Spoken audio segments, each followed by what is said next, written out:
No niin, nuku yö ulkona haasteen äärellä ollaan. Teltta on tuossa viriteltynä ja rouvalla on tuolla semmonen riippari.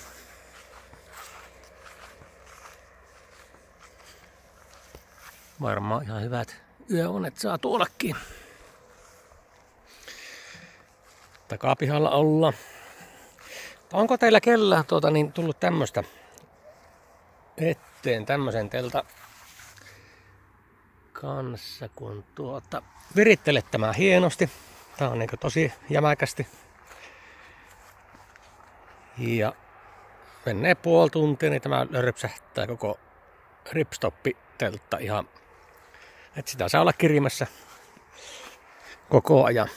Täällä nyt ei ole mitään merkitystä tällä oviaukon avonaisuudella tossa, mutta hyvä teltta, aivan upea, kestää vettä ja myrskyjä tuulta, mutta ärsyttävää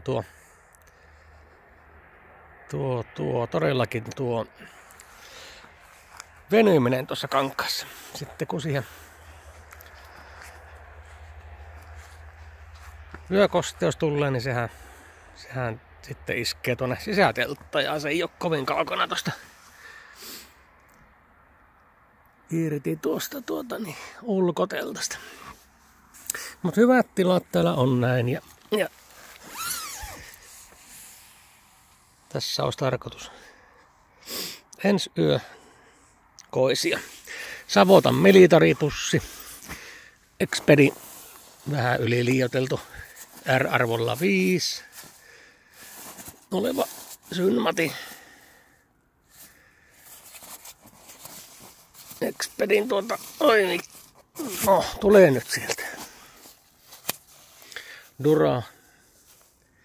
Vähän tommosen isomman koko luokan pattia. Tää on tosi hyvä. Ja sitten ostin vielä tämmösen, en ole vielä laittanut testiin, mutta tämmönen makupussi, suojapussi, eli lisää eristettä antaa ja talvikäyttöön lähinnä ajattelin, mutta kokeillaan nyt tälle ensi yötä sitten, miltä se vaikuttaa. Mutta tämmöisissä olosuhteissa minä ajattelin viettää, tai me vietetään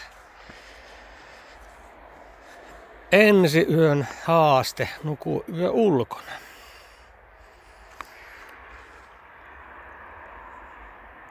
Mitenkäs te? Laittakaa kuvia ja videoita. Olisi ihan kiva katsoa.